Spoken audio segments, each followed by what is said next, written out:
જય હિન્દ મિત્રો, સ્વાગત છે એક નવી માહિતી નવા વિડીયોની અંદર। મિત્રો, આજના વિડીયોની અંદર પોલીસ કોન્સ્ટેબલ ભરતી બાબતે શારીરિક કસોટીની અંદર હસમુખ પટેલ સાહેબ દ્વારા એક વિનંતી કરવામાં આવી।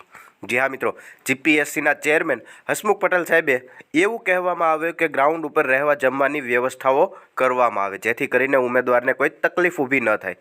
જી હા મિત્રો, આમને લગતી જે માહિતી છે તે વિડીયોની અંદર ખાસ જોવાની છે, માટે ખાસ કરીને વિડીયોને અંત સુધી અવશ્ય જુઓ। સૌપ્રથમ તો તમે અહીંયા જોઈ શકો છો કે 4 જાન્યુઆરીના રોજ જે મિત્રો 4 તારીખે હસમુખ પટેલ સાહેબે ટ્વિટરના માધ્યમથી એવું કીધું હતું કે 8 જાન્યુઆરીથી ગુજરાતમાં લગભગ 15 જેટલા ગ્રાઉન્ડ ઉપર પોલીસની ભરતીની જે શારીરિક કસોટી છે તે શરૂ થશે અને આ જગ્યાએ ઉમેદવારો માટે રહેવા જમવાની સગવડ આપવા માટે જો કોઈ સ્વૈચ્છિક સંસ્થાઓ હોય તો તેમને ખાસ વિનંતી। જે આ મિત્રો ગત ભરતીની વાત કરીએ તો ગત ભરતીની અંદર પણ આવું હતું, જેથી કરીને દૂર દૂરથી ઉમેદવાર મિત્રો છે તે ફિઝિકલ આપવા આવતા હોય તો તેમના માટે રહેવા જમવાની ઉત્તમ સગવડતા મળી રહે માટે ખાસ કરીને જો કોઈ સ્વૈચ્છિક સંસ્થાઓ હોય તો ખાસ સામે આવી તેવી વિનંતી આઈપીએસ હસમુખ પટેલ સાહેબ દ્વારા કરવામાં આવેલી હતી। તો તેમને ધ્યાનમાં રાખીને જ ઘણી બધી માહિતી આપણને મળેલી હતી, જે તમે અહીંયા જોઈ શકો છો કે નડિયાદ ખાતે પોલીસ ભરતીના ઉમેદવાર મિત્રો માટે વિના મૂલ્યે રહેવા જમવાની વ્યવસ્થાઓ। જે હા મિત્રો, તેમને લગતી માહિતી પણ અહીંયા છે, સરનામું પણ અહીંયા છે, જે જગ્યાએ તમારે જવાનું હોય। જો તમારે નડિયાદની અંદર ગ્રાઉન્ડ હોય તો અહીંયા વોટ્સએપ નંબર આપેલો છે અને સરનામું આપેલું છે, ત્યાં તમે કોલ કરીને માહિતી મેળવી શકો છો અને આ માહિતીનો તમે સ્ક્રીનશોટ પણ પાડી શકો છો।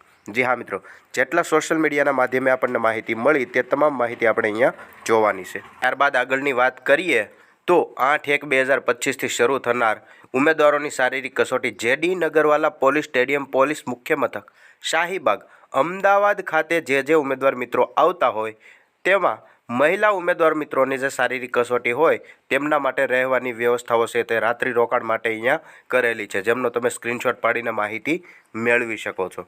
ત્યારબાદ આગળ વાત કરીએ તો નડિયાદ ખાતે ફરી વખત એક બીજી પોસ્ટ મળેલી છે કે નડિયાદના ભરતીના ઉમેદવાર મિત્રો માટે વિના મૂલ્યે રહેવા જમવાની વ્યવસ્થાઓ આપવામાં આવેલી છે। તેમના માટે પણ અહીંયા સરનામું, એડ્રેસ, મોબાઈલ નંબર બધું આપેલું છે, તમે સ્ક્રીનશોટ પાડીને વધુ વિગત મેળવી શકો છો। ત્યારબાદ આગળ વાત કરીએ તો રાજકોટ ખાતે જે પોલીસ હેડક્વાર્ટર મવડી ખાતે જે ગ્રાઉન્ડ છે જ્યાં મહિલા ઉમેદવારોને દોડ માટે આવેલું છે તો તેમના માટેની પણ અહીંયા માહિતી દર્શાવેલી છે। આ માહિતી તમે જોઈ શકો છો કે દરેક ઉમેદવાર માટેની નથી હોતી, જે ઉમેદવારોના સમાજ દ્વારા જે માહિતી આપવામાં આવતી હોય તે માહિતી આ વિડીયોની અંદર ખાસ છે। તદુપરાંત આગળ વાત કરીએ તો સમસ્ત કોળી સમાજ ગોંડલ દ્વારા આયોજિત કરવામાં આવેલ છે। જો કોઈ ઉમેદવારને ગોંડલ ખાતે ગ્રાઉન્ડ આવતું હોય તો તેમની પણ માહિતી અહીંયા દર્શાવેલી છે, સ્ક્રીનશોટ પાડીને વધારે વિગત તમે મેળવી શકો છો। ત્યારબાદ આગળ વાત કરીએ તો જામનગર ખાતે જે ઉમેદવારોને ગ્રાઉન્ડ આવેલું હોય પોલીસ ભરતી માટે શારીરિક કસોટી મહેર જ્ઞાતિના ભાઈઓ બહેનોની જોગવાઈ માટે આપેલું છે, જે તમે સ્ક્રીન ઉપર જોઈ શકો છો। તેની પણ વધારે વિગત તમારે જોતી હોય તો તમે સ્ક્રીનશોટ પાડીને મોબાઈલ નંબર ઉપર ફોન કરી અથવા તો વોટ્સએપ નંબર ઉપર કોન્ટેક્ટ કરીને તમે માહિતી મેળવી શકો છો।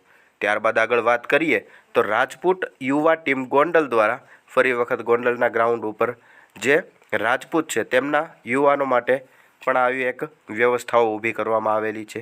ત્યારબાદ આગળ વાત કરીએ તો શારીરિક કસોટી માટે જામનગર જિલ્લાના ગ્રાઉન્ડ માટે આવનારા જે ઉમેદવાર મિત્રો હોય તેમના માટેની માહિતી અહીંયા દર્શાવવામાં આવેલી છે।